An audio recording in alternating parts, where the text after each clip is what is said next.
Kebetulan semalam saya sampai berdiskusi sama dosen saya, dosen MDS juga. Luar biasa ya. Saya sampai tanya nih, tentu diskusinya dengan bahasa Inggris ya. Mister itu mengajar di MDS itu sejak kapan sih kayak gitu? Ya. Soalnya lagi ada polemik nih di Indonesia soal wakil presiden kami yang ijazahnya diragukan kayak gitu. Terus Mister pernah ketemu langsung nggak sih sama Bapak Gibran? Dia cuma bilang yang ditargetkan mereka itu tidak hanya Bapak Gibran, berarti lembaga-lembaga pemerintahan tertentu gitu. Nah itu kan klarifikasi yang membuktikan bahwa oh beliau tidak bersekolah di sini, ya berarti memang di Singapura. Tapi ditwist lagi, oh dia ngaku-ngaku di Solo tapi ternyata kepala sekolahnya sendiri nggak ngaku kalau dia nggak mengakui dia ada di Solo. Jadi apapun pernyataan kita pasti akan ditwist lagi, walaupun pernyataan kepala sekolah itu untuk meluruskan kalau tidak di Solo ya berarti di Singapura, tapi ditwist lagi dengan bilang tidak diakui.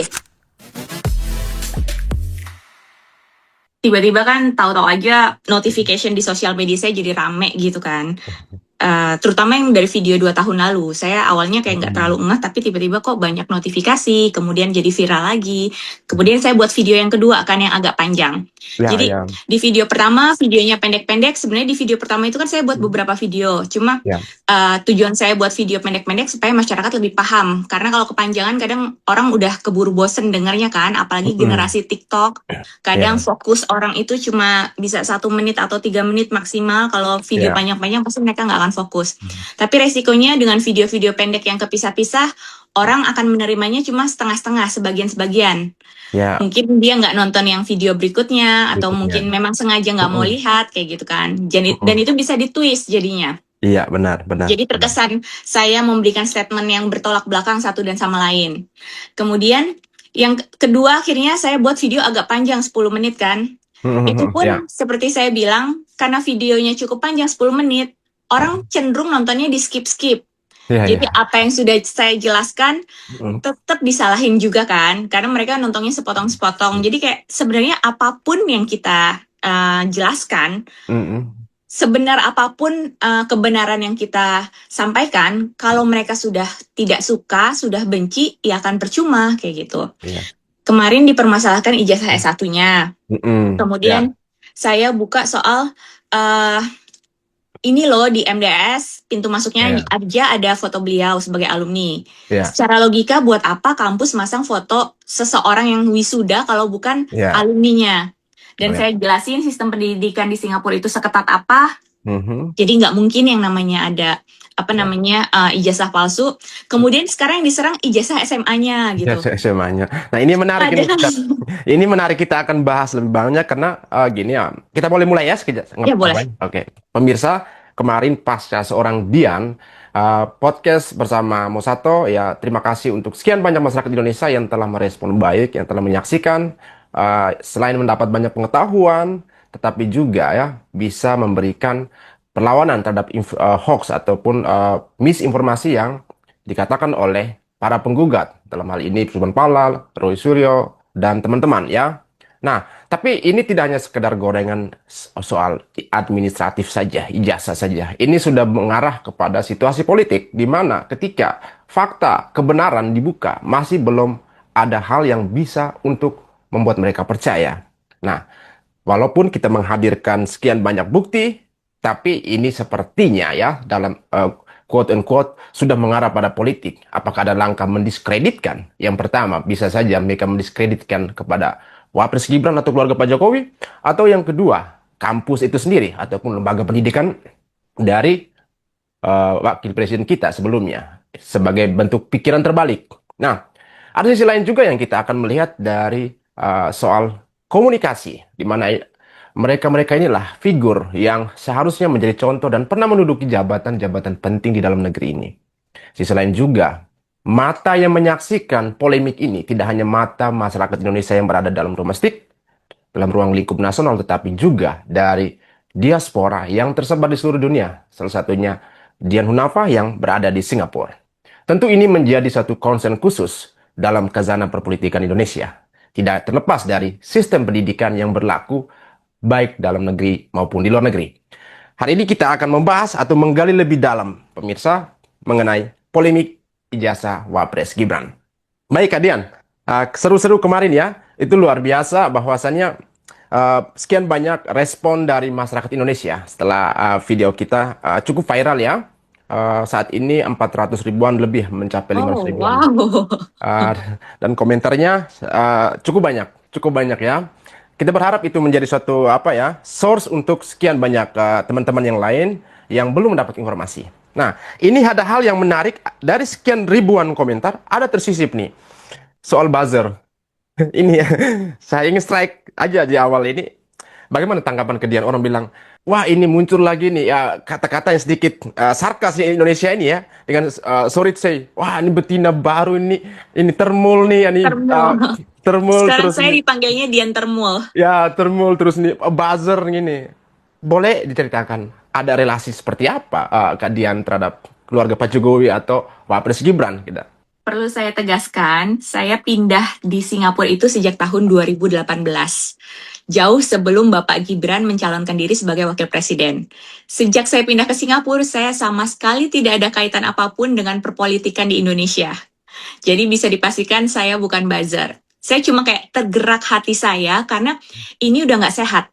Jadi yang dicari itu, oke, pertama mereka meragukan ijazah itu asli atau palsu.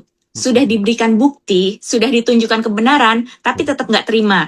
Ijazah S1-nya sulit untuk disanggah kalau itu palsu. Sekarang ijazah SMA-nya yang dipertanyakan. Padahal sudah jelas sistem di Singapura itu nggak perlu yang namanya SMA, karena memang tidak ada tingkatan SMA di Singapura, adanya secondary school.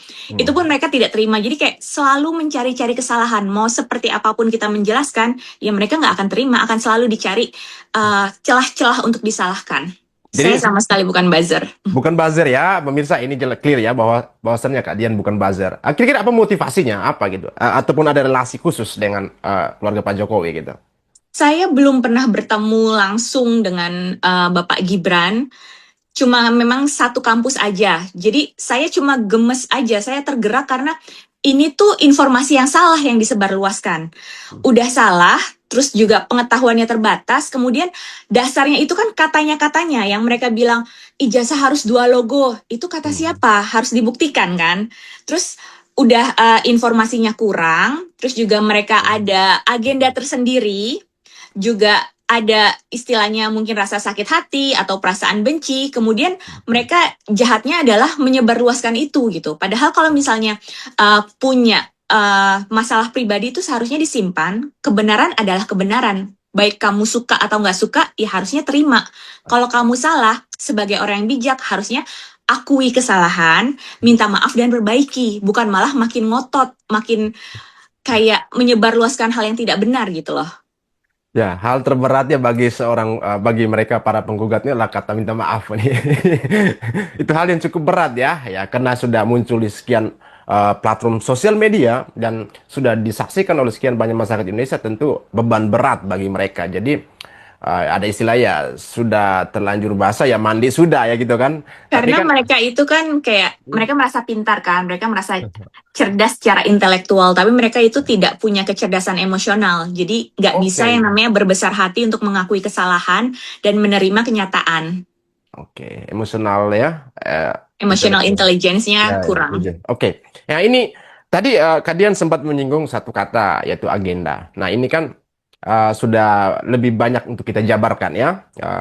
Pandangan Kadian ini ketika gorengan ataupun polemik dari ijazah Wapres Gibran ini, kita bertolak aja lah realistis dari kenyataan di lapangan bahwasannya dari ijazah Pak Jokowi yang sudah bertahun-tahun sekarang hingga ke sekarang masuk lagi ke Wapres Gibran di mana statusnya sebagai anak dari mantan presiden kita Pak Joko Widodo. Nah, dalam situasi seperti ini dibandingkan dalam suatu pembuktian administratif dengan pembuktian politik itu bagaimana tanggapan kalian? Kalau secara administratif kan sudah jelas ya, di KPU juga sudah dijelaskan jenjang pendidikannya. Yang ada plot twist soal S1, S2 karena mungkin ketidakpahaman penulis artikelnya itu tentang jenjang pendidikan di Singapura itu harusnya apa ya, tidak perlu dipermasalahkan karena yang pernyataan itu tuh bukan dari Bapak Gibrannya langsung tapi dari artikel-artikel. Tidak bisa dijadikan sumber utama pasti kan, apalagi yang saya bilang orang itu bisa blunder, bisa juga kurang paham. Kemudian jujur aja ya, masalah ini tuh kayak terlalu dibuat-buat kalau menurut saya.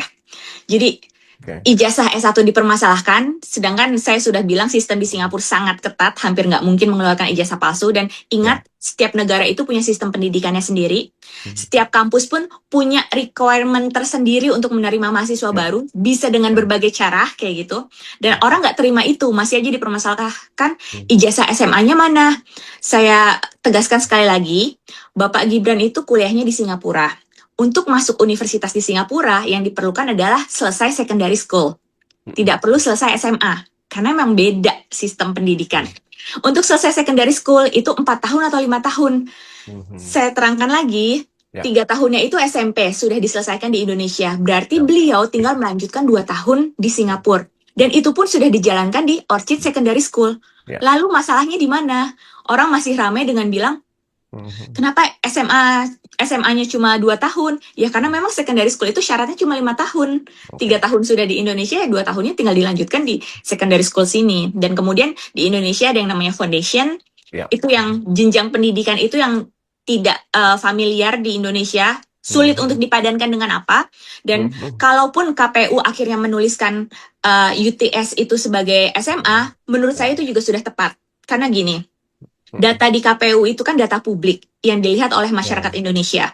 Kalau KPU menuliskannya itu Orchid Secondary School sebagai secondary school, lalu UTS sebagai foundation, masyarakat bingung apa nih kayak gitu.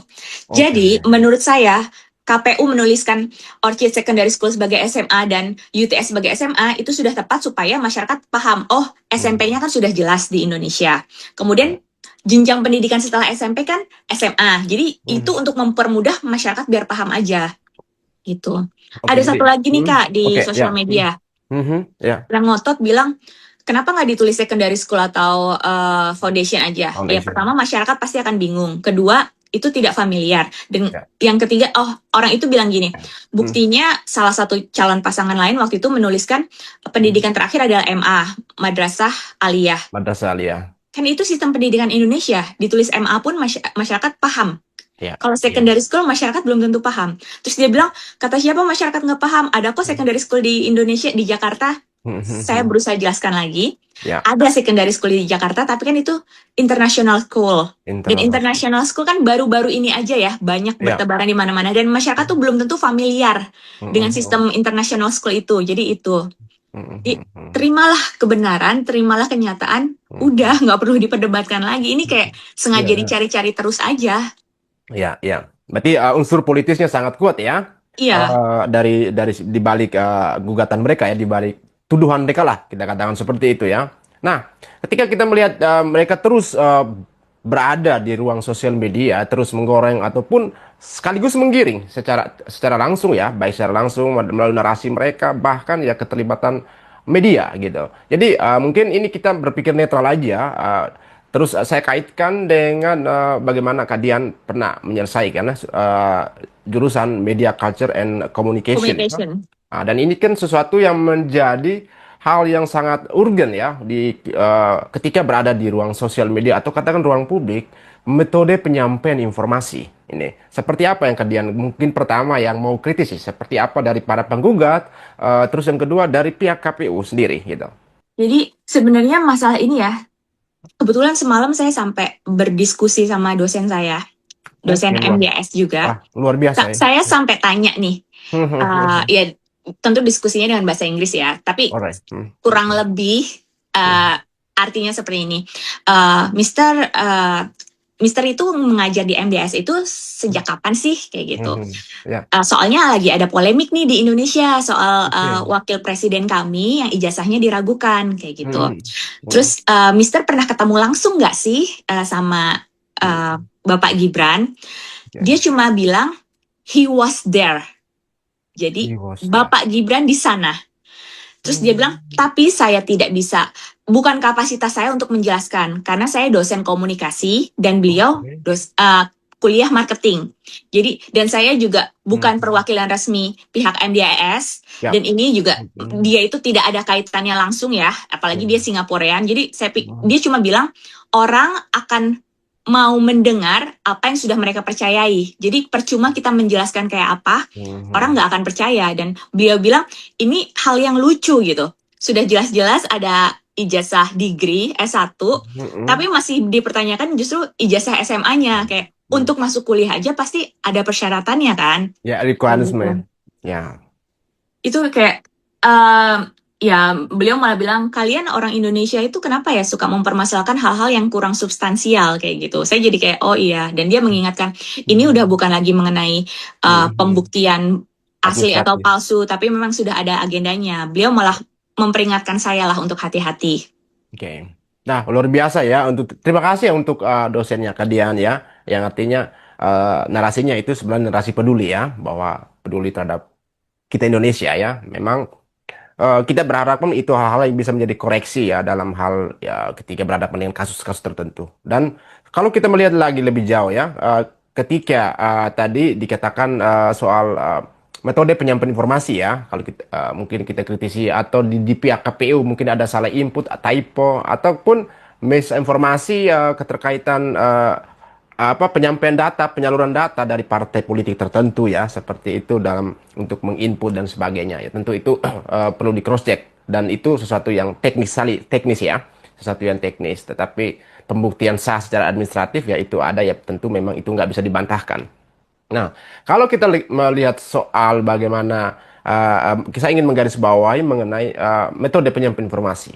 Mereka ini adalah para penggugat ini menggugat dengan nominal yang cukup fantastis kalian terhadap Pak Pres Gibran ini 125 triliun. Kira-kira masuk akal nggak kalian dengan gugatan Nah, 125 triliun untuk dasar selembar ijazah? perhitungannya itu apa ya? Bisa sampai angka sebesar itu. Maksudnya menurut saya itu kayak sudah dibuat-buat lah. Kayak memang sengaja dicari-cari kesalahannya aja.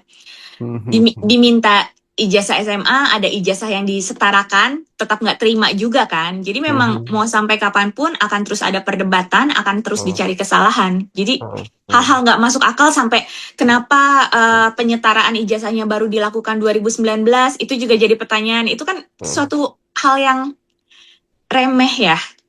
Ibaratnya gini, beliau itu setelah lulus jadi pengusaha dulu. Sebagai pengusaha tidak perlu ijazah karena dia yang punya usaha sendiri. Dan apa namanya baru disetarakan 2019 karena namanya pengusaha kerjanya nggak perlu pakai ijazah, disetarakan 2019 karena mau maju sebagai kepala daerah. Ya.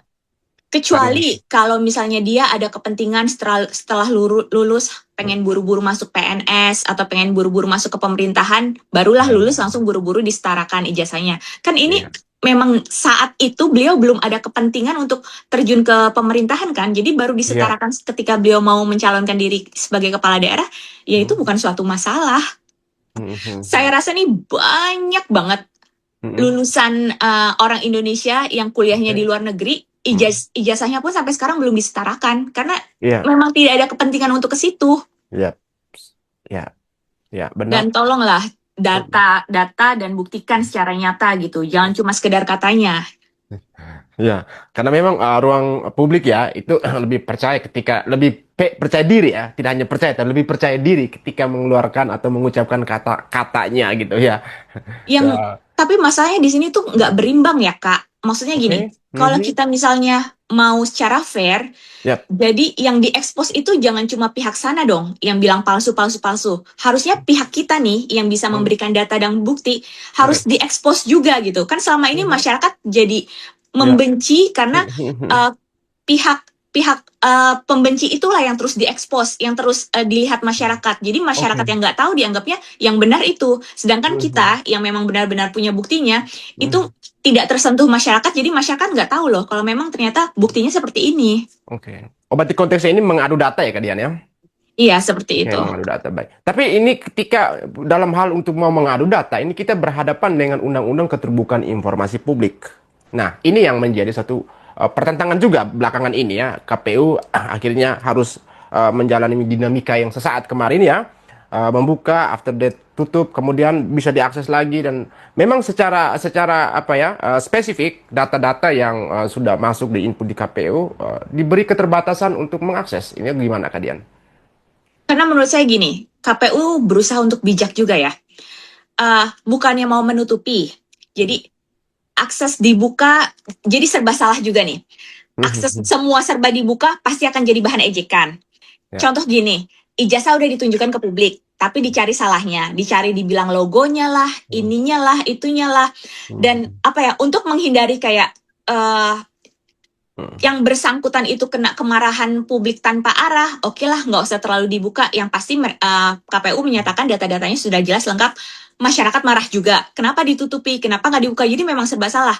Nggak dibuka semua, masyarakatnya pengen tahu. Dibuka semua pun tetap dicari sampai titik-titik kesalahannya gitu loh. Ya, ya. Dan itu selalu jadi bahan cacian. Jadi memang nggak ada yang bisa benar. Semua orang pasti Ya. ada tidak puasnya dan ada pengen cari celah untuk salahnya.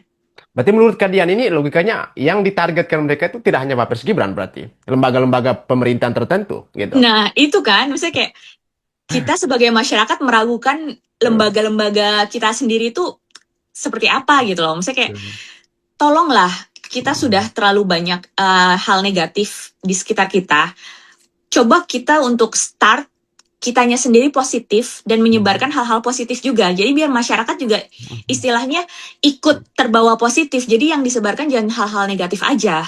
Ya, ya, ya. Berarti menurut kalian, apakah kalian secara pribadi ya, secara pribadi personal dari kalian, ketika KPU mengambil keputusan untuk katakan data di KPU nggak perlu harus diwajibkan gitu, diwajibkan untuk dipublish maksud saya gitu. Menurut kalian sepakat seperti itu?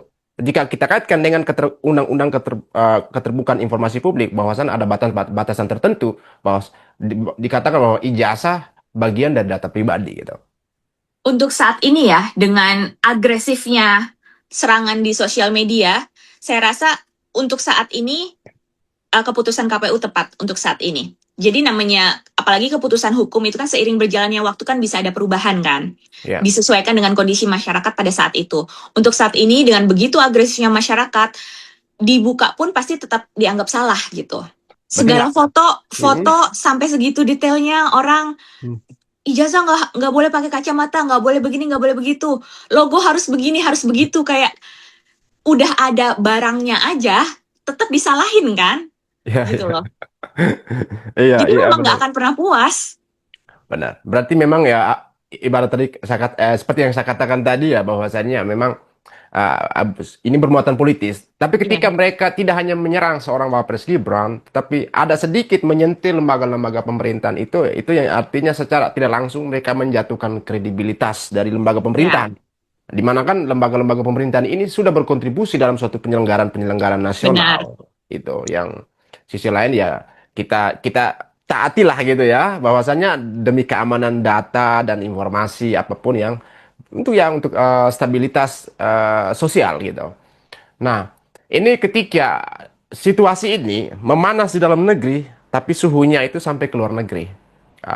Artinya saya ingin melihat pandangan diaspora ya ketika pendidikan di Indonesia ini dibawa-bawa lalu ada komparasi studi-studi komparasi lah yang sudah muncul sekian banyak sosial media termasuk C. Inalim ya salah satu pemerhati pendidikan yang saya sempat membaca beberapa artikelnya jurusanku ya nanti juga akan menjadi narasumber saya sudah menghubungi.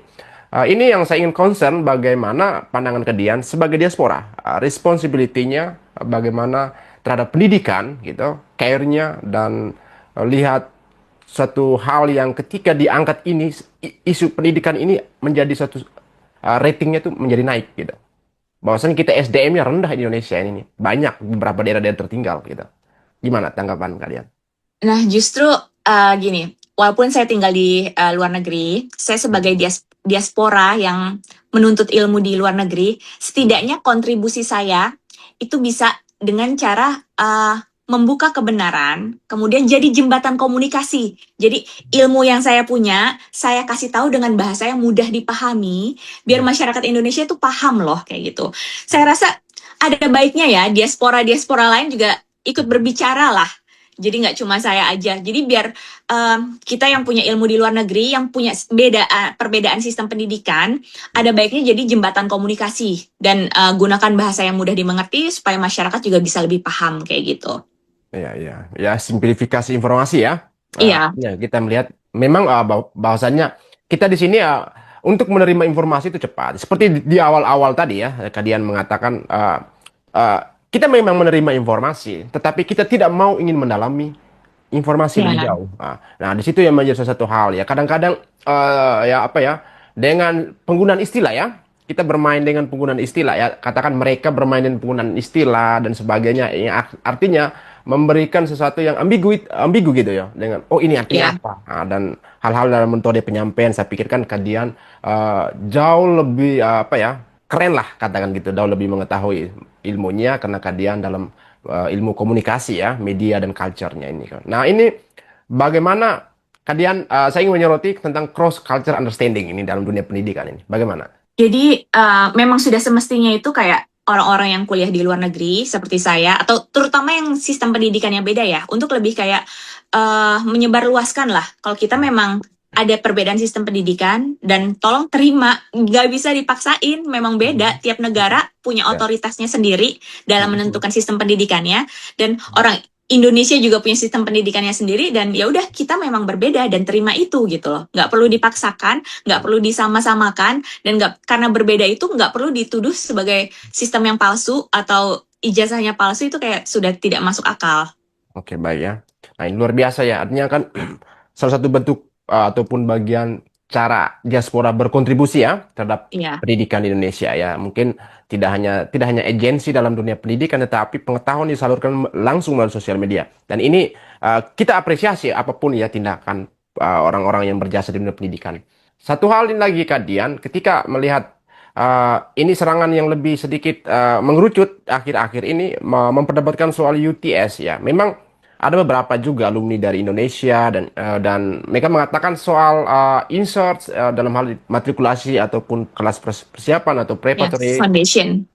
foundation. Terus ada perbedaan yang mungkin sedikit lebih apa ya antara Oh, university foundation dan ya, college itu yang artinya banyak masyarakat Indonesia kita kan tahu di sini sekolah menengah pertama dan menengah atas gitu. Jadi yang disimplifikasi menjadi secondary juga kan pada ya, UK. Tapi ini yang penggunaan istilah ini seperti saya garis bawahi tadi, ini yang artinya membingungkan mereka. ya. Kira-kira seperti apa kalian mau jelas? Saya jelasin di sini supaya lebih jelas. Jadi Ya, mohon teman-teman yang lain diperhatikan nih penjelasan yang satu ini.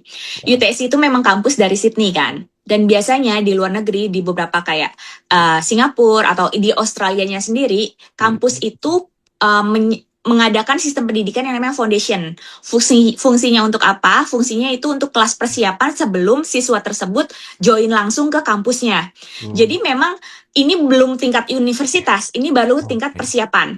Tapi tidak tepat juga disebut SMA sebenarnya. Makanya Hmm. ijazah UTS itu disetingkatkan dengan SMK. Kenapa? Karena kalau kita di SMA, kita belajar matematika, bahasa, agama, dan semua. Kalau yang jurusan IPA, matematika, fisika dipelajarin, yang jurusan IPS, ekonomi dan sejarah dipelajarin. Tapi kan di UTS ini nggak belajar seumum itu. Lebih dikhususkan belajar ke apa yang mau diambil nanti pas kita kuliah. Misalnya Oke. jurusan marketing ya berarti sudah dasar-dasar marketingnya diajarin di situ. Ya. Kayak gitu. Nah, makanya sudah tepat kalau ijazahnya itu di setingkat dengan SMK karena memang sudah kejuruan. Terus ada yang bilang UTS itu kayak tempat les bimbel. Bukan juga. Tolong digaris bawahi.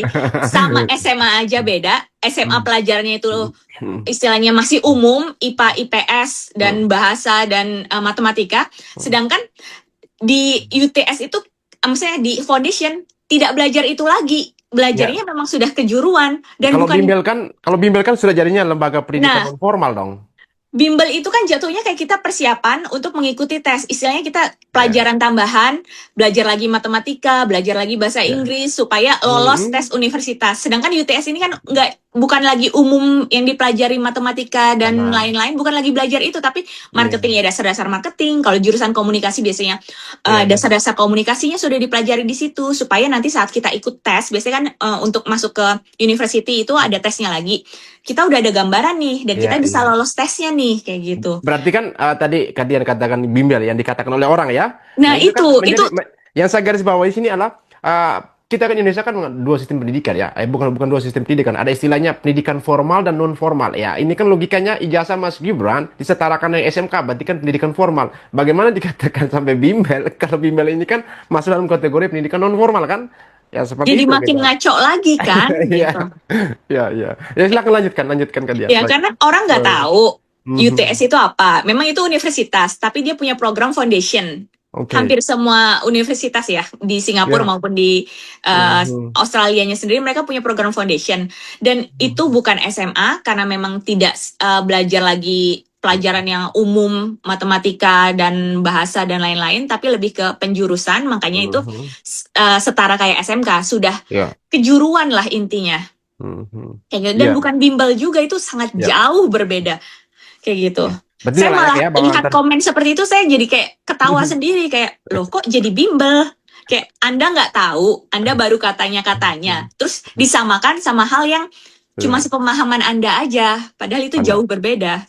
Benar, benar, benar. Ya saya sepakat. Memang ketika apa ya ijazah apapun dari UTS itu disetarakan di SMK itu sepakat karena memang sebagai kelas Juruan. preparatory dan itu kejuruan ya. Bukan berarti bahwasannya di sini ya mereka katakan ini levelnya SMA. Justru itu yang menjadi hal yang jadi pertanyaan besar Karena juga itu ya. foundation. Foundation ya. Ah, oke. Nah, ini kan satu perbedaan apa penggunaan istilah ya dalam dunia pendidikan yang kadang-kadang kan kita cuman tahu mengerti secara terminologinya, kadang-kadang kan dalam pelaksanaan secara apa ya, kelembagaan itu kan yang menjadi pertanyaan besar juga kan kita kadang-kadang nggak tahu ya. Kadang-kadang di sini orang bilang, "Oh, ini UTS, University Technology of Sydney ya." Itu. Situ. Jadi kadang-kadang dengan kata university kan kita sini Nah, bilang universitas secara keseluruhan dalam hal ini perguruan tinggi. karena Ya. nggak ada padanannya yang setingkat di Indonesia. Karena beda sistem itu tadi kan, basicnya tahu Mhm. dulu, sistemnya memang sudah beda, jadi nggak ada padanannya. Kalau kayak sistem Amerika itu kan jelas ada Mhm. beginner school, Gino, junior high school, senior high school, senior high, padanannya ada nih di Indonesia, SD, SMP, SMA. SMA. Sedangkan kalau misalnya Oh, sistem British atau sistem Australia, actually. kami mengenalnya kan primary school dan secondary school.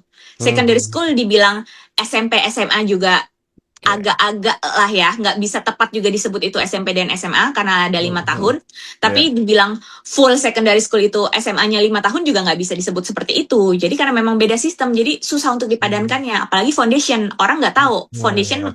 malah Mhm. jadi bahan ledekan di sosial media saya karena saya sering menyebut foundation. Pemahaman mereka adalah foundation itu make up. Jadi kayak makin jauh lagi gitu kan.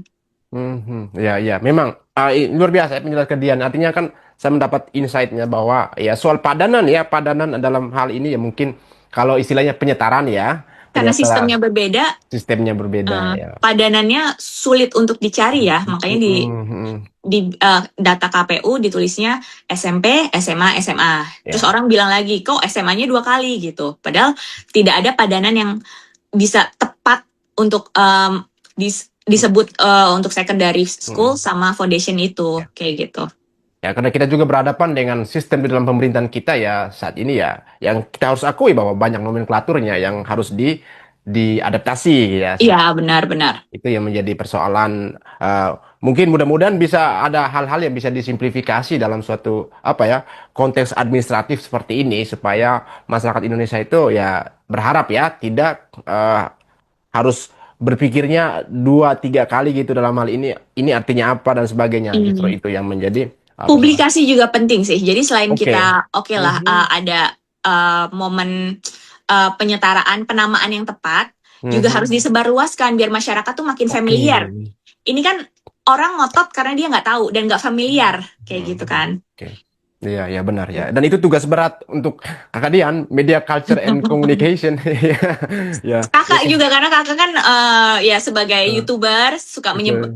menyebarluaskan informasi juga, kita sama-sama lah kita sebarkan Kita informasi yang kolaboratif positif. ya. Kita kolaboratif ini hal-hal yang apa ya berunsur baik untuk negeri ini ya, karena kita care ya. Karena ketika di atas permukaan berbicara soal pendidikan, tapi ada hal yang sedikit miris di daerah-daerah tertinggal pendidikan kita Iya, benar. belum mendapatkan pemerataan ya kita berharap seperti itu kan dari zaman ke zaman ya. Karena memang ya aksesibilitas dan sebagainya itu yang menjadi mudah-mudahan ini kan dari kita berharap dengan adanya polemik ini yang simpang siur ini mata pemerintah itu lebih care soal pendidikan. Iya, Itu yang menjadi itu karena edukasi ini kan penting ya iya. apapun ya saya pikir dulu apa mungkin ya apa ketika bom di Hiroshima dan Nagasaki ya pemerintah di Jepang ya. Orang pertama yang dicari, yang diselamatkan adalah siapa guru yang masih tersisa. Siap, that's right. Itu yang benar. Jadi kan Karena pendidikan itu karena sepenting itu pendidikan itu untuk penting. membangun generasi.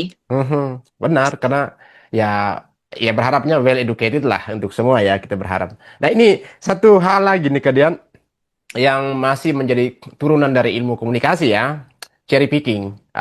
Boleh kalian mengelaborasi dikaitkan dengan situasi dalam panggung politik yang ada di dalam isu sekarang ini, itu gimana? Jadi kadang gini, memang informasi pertama yang kita dapat biasanya itu yang akan tersimpan di otak kita, yang akan Mhm, kita percayai sebagai suatu kebenaran sampai mhm, akan ada informasi baru lain mhm, yang bisa membuktikan kebenaran yang sesungguhnya gitu. Tapi mhm, kadang orang sudah informasi sebelumnya masuk, dia cuma akan menerima mhm, informasi-informasi lain yang sejalan dengan apa yang ada di pikirannya. Jadi walaupun ada istilahnya kebenaran di depan mata, ada bukti mau kayak apapun, tapi kalau sudah di pikirannya udah, oh yang saya percaya itu A, jadi yang selain A saya nggak mau dengar, saya nggak akan lihat gitu loh. Jadi yang saya lihat nih, mhm, tokoh-tokoh masyarakat yang tampil di TV atau di publik yang sekarang lagi rame, itu tipe yang seperti itu. Sudah ada pemahaman tersendiri di pikirannya, mhm, jadi ada kebenaran lain tidak akan diterima. Mereka lebih menerima hal-hal yang katanya-katanya. Oh, katanya mhm, ada dua mhm, logo. Oh, katanya begini. Oh, katanya begitu. Padahal buktinya ada nggak kayak gitu. Yang memang ada dua logo seperti itu. Kalaupun misalnya dia percaya, oh ada kok teman saya. Ya udah coba buktikan dia angkatan berapa, jurusannya apa, mana yang mhm, lebih dekat angkatannya mhm, dengan Bapak Gibran yang mhm, istilahnya kalaupun ada ijazah yang berbeda itu kan akan lebih match dengan ijazah yang tahunnya itu berdekatan kan. mhm, Seperti mhm. itu. Oke. Jadi ya dibuktikan aja sih. Jangan katanya-katanya. Belum lagi ada lagi Hmm. katanya oh sebenarnya SMA-nya nggak di Singapura tapi Hmm. salah satu SMA Kristen di Solo Ya, ya. ya SMA Santo Yosef Solo dan SMK Kristen. Nah, ini kan ya Itu katanya juga kan. katanya juga. Ini kan ya itu melibat apa istilahnya ya, ketika apa sesuatu yang tidak perlu dilibatkan tapi dilibatkan Nah, gitu. benar sekali. Eh, karena mungkin apa ya apa bergulirnya isu tadi seperti yang kalian jelaskan itu ya soal kebenaran itu kita pejuang kebenaran. Saya pejuang kita sesama pejuang kebenaran kita menghadapi ini. Dan memang ketika mereka kaitkan dengan SMA SMA Santo Yosef Solo dan SMK Kristen ya penuh dengan kepercayaan diri ya. Ketika keluar klarifikasi pernyataan klarifikasi dari kepala sekolah SMA Santo Yosef di Solo, Bruder Yohanes gitu. Untuk kalau dari pihak SMK Kristen saya belum mendapatkan informasi. Tapi yang sudah muncul di media dari SMA Santo Yosef Solo, Bruder Yohanes ya. Tentu saya pikir ya saya secara pribadi karena saya alumni sekolah swasta juga ya dulu cukup lama dan berasrama 6 tahunan. Jadi saya pikir disiplinnya tinggi, datanya juga dan strukturnya itu sangat rapi. Karena memang kami didikan Eropa gitu loh. Jadi diajarkan beberapa hal yang tidak untuk mencederai alumninya saya pikir gitu. Dan saya melihatnya ini tuh kayak seperti sesuatu yang saking udah nggak adanya lagi yang bisa disalahin. Jadi semua Mhm. mereka semua ditarik, semua diambil, semua disalahin. Mhm. Sulit untuk bilang ijazah SMA-nya Mhm. Bapak Gibran palsu, sedangkan SMA memang program SMA tidak ada di Singapura, adanya secondary school. Sekarang dibilang, oh beliau sebenarnya di Solo kayak gitu. Terus jadi kayak kemudian ada klarifikasi dari kepala sekolahnya tadi Ya, SMA Santo udah Yosef itu, oh ya. tidak bersekolah di sini. Sebenarnya itu kan klarifikasi yang membuktikan bahwa oh beliau tidak bersekolah di sini ya berarti memang di Singapura. Tapi Ya. ditwist lagi, ada lagi yang bilang, Ya. oh dia ngaku-ngaku di Solo tapi ternyata kepala sekolahnya sendiri nggak ngaku kalau Ya. dia nggak mengakui dia ada di Solo. Jadi apapun pernyataan kita pasti akan ditwist lagi. Ya. Walaupun Ya. pernyataan kepala sekolah itu untuk meluruskan kalau tidak di Solo, ya berarti di Ya. Singapura. Tapi ditwist lagi Ya. dengan bilang tidak diakui. Apa tagline beritanya begitu kayak gitu. Iya. Jadi saya Iya. memang semua akan Hmm. dicari kesalahannya. Ya. Jadi sudah bukan lagi untuk mencari kebenaran, tapi memang ada agenda-agenda tertentu kan yang Benar. ingin menjatuhkan. Wah, ini quote and quote ini agenda-agenda tersendiri, agenda tertentu yang ingin menjatuhkan ya. Ini menjadi pembahasan menarik ke depan ini kan karena ya pintu pembahasan politik ini kita semakin tajam sebenarnya. Hanya kita pelan-pelan dari pinggir lah gitu. Karena pusarannya itu sebenarnya cukup kencang ya. Karena kalau sudah dikatakan agenda, ini kan ada dua, panjang atau pendek. Oh iya, benar-benar. Jadi itu kan kita berada dalam pusaran. Sebetulnya Kadian ini sudah berada dalam pusaran politik dan sudah menjadi perhatian publik Indonesia. Ah, karena Kadian di Singapura, tapi bukan menjadi hal yang membatasi ya.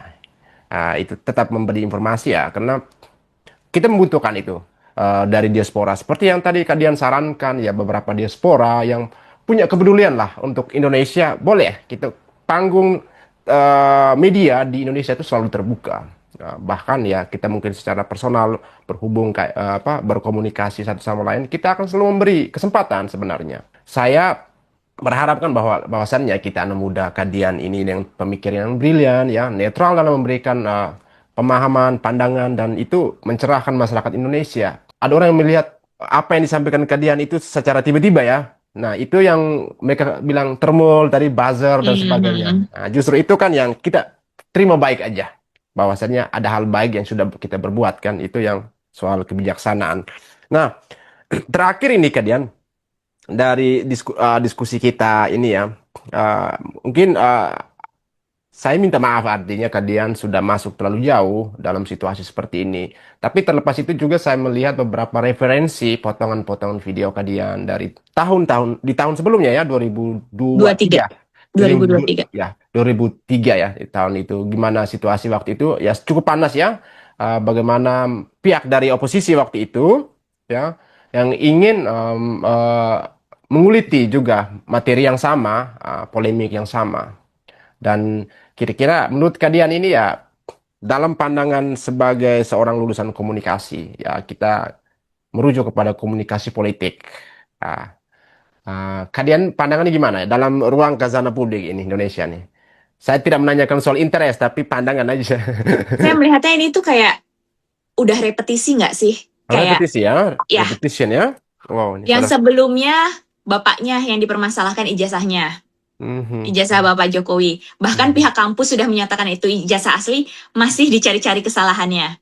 Kayak mhm. gitu. Nah, sekarang turun nih ke anaknya. Mungkin Tuh. dianggap anaknya punya potensi lain Oke. yang kedepannya kita nggak tahu nanti seperti apa. Jadi kayak agenda-agenda itu Hmm, sudah dipupuk dari sekarang, dari mhm, beberapa tahun sebelumnya, supaya nanti kedepannya mungkin si anak ini kesempatan untuk ke tingkat mhm, selanjutnya jadi terhambat gitu kan. Jadi ini saya ya, pikir sih ini sudah politik ya, bukan lagi masalah mhm, kayak mhm, komunikasi kayak gimana. Seharusnya kan komunikasi yang baik itu adalah kita memang harus menyampaikan, menyebarluaskan itu kebenaran dan fakta kayak gitu. ya, Tapi kalau di sini kan kebenaran dan fakta mhm, dikaburkan karena memang ada agenda-agenda tertentu kayak gitu. ya, Kepentingan-kepentingan benar, tertentu betul. oleh pihak-pihak tertentu Oke. juga. Ya. Ya, ini repetition ya, sesuatu yang berulang-ulang dan selalu apa ya, mendatangkan ide yang baru ya. Datangin ide yang baru dan kalau ya objek yang baru juga ya bagi mereka. Formulanya sama kan sebenarnya. Formulanya sama. Oh ya, kalau soal formulanya sama ini kalian pernah membaca buku Jokowi Undercover? Oh, saya Atau belum. pernah mendengar buku Jokowi Undercover yang di Pernah. Google? Nah, sekarang kan ada keberlanjutan, mereka mengatakan penelitian, tapi saya mengatakan keberlanjutan karena ada keterkaitan dalam apa ya, referensi Jokowi Undercover lalu diterbitkan oleh mereka namanya Jokowi's White Paper. Nah, ini objeknya sama, Hmm. orangnya juga sama gitu. Menurut kalian gimana? Itu dari kedua buku ini sebelumnya sudah ada jurisprudensinya secara hukum bahwa dia sudah masuk penjara gitu. Karena buku itu. Sekarang mereka menulis buku Jokowi's White Paper. Berdalih mereka adalah penelitian. Ya, Bagaimana tanggapan silakan kalian? dibuktikan lah, silakan dibuktikan. Jadi itu kan cuma penggiringan opini aja, apalagi Ya, namanya Jokowi's White Paper. Itu ngikutin oke. yang kasus Panama Panama White Paper kan yang soal skandal keuangan terbesar saat itu kan. Jadi Oke. penamaannya itu tuh sebenarnya cuma dikait-kaitkan dari apa kasus yang sudah Hmm. ada itu dinamain kayak gitu itu untuk kayak clickbait lah biar orang jadi Clickbait ya? penasaran isinya dan mengait-ngaitkan dengan kasus skandal keuangan itu jadi biar terkesan Bapak Jokowi juga punya skandal keuangan gitu ya tinggal Mhm. dibuktikan aja lah gitu. Panama's White Paper ya? Iya, jadi itu Oke. sempat ada beberapa nama pengusaha asal Oke. Indonesia, ada di yang disebut Panama White Paper itu, isinya soal Mossack Fonseca ya. Yang soal skandal-skandal keuangan lah, terutama mereka kayak mendirikan perusahaan fiktif di negara-negara yang bebas oke. pajak kayak gitu. Oke, ya, saya dapat ini ya, bahwa apa International Consortium of Investigative Journalists ya, yang mereka pada tahun 2016 ya, Ya dokumen. beberapa tahun lalu lah. Ya. Oh, Panama White Paper ya. Oh, luar biasa ya. Ini akan menjadi pembahasan bagus ya, bahwa soal penggunaan nama ini sebagai clickbait bagi mereka ya. Iya, orang kan namain itu kan biar disamain sama kasus-kasus tertentu, biar orang jadi kayak either tertarik atau jadi pikirannya Mhm. terkonek ke, oh jangan-jangan sama nih kasusnya Oke. sama yang itu gitu kan. Oke, Jadi oke. pemilihan nama kan strategi marketing aja lah Oh, sebenarnya. ini orang marketing ini. Jadi mereka sedang mengendorse itu ya, soal white papernya itu. Jadi antara katakan algoritmanya ya. Iya, Iya, algoritmanya. Berarti membuat sesuatu yang fantastis ya, seperti 125 triliun dengan yang berdua white paper gitu. Nah, ini padahal atau ternyata Panama's white paper ini ada keterkaitan dengan skandal keuangan. Jokowi's Jokowi's Ya, white paper, dalam hal ini soal nama nama, ya. pemilihan Nama. nama lah. Ya, labeling ya, pemilihan nama ya. Oke, baru tahu ini. Saya akan mencari tahu soal Panama White Paper. Terima kasih banyak ya Kak Dian, untuk informasi yang bertautan ya dengan Jokowi's White Paper soal nama ini. Ya pemirsa, terima kasih sudah menyaksikan bersama Kak Dian ya. Banyak pengetahuan yang beliau sampaikan untuk kita, bahwasannya tidak hanya melihat dari sisi administratif saja, tetapi ini sudah mengarah pada politik. Tetapi kita berharap bahwa implikasi dari polemik ini bisa membawa rating yang baik dalam eksekusi pendidikan di Indonesia. Ya, ketika kita berbicara pendidikan, bahwasannya Indonesia uh, di berbagai daerah terpencil, itu pendidikannya juga masih perlu banyak sentuhan dari pemerintah. Bahkan, kalian juga berharap diaspora Indonesia yang berada di berbagai belahan di benua bisa turut untuk menyuarakan ya, bahwasannya concern ini selain politik adalah concern soal SDM ya. Terkait dengan berbagai macam informasi yang tersebar di sosial media, ya kita bijak-bijaklah untuk bisa melihat, kemudian mengkaji ataupun mencari tahu ya. Tentunya ke depan Mosato akan selalu memberikan informasi yang terbaik buat pemirsa seluruh Indonesia dan seluruh dunia, katakan diaspora. Dan kita terima kasih juga waktu dan kesempatan dari Kak Dian yang sebentar lagi mungkin akan semakin banyak jadwal ya. Something good is coming to her. Kita doakan yang terbaik buat kalian ya, yang sudah banyak kontribusi dalam hal pemikiran untuk anak muda Indonesia. Terima kasih banyak kalian. Ya, sama-sama Kak. Sukses selalu ya. Siap kakak. Sukses. Ya.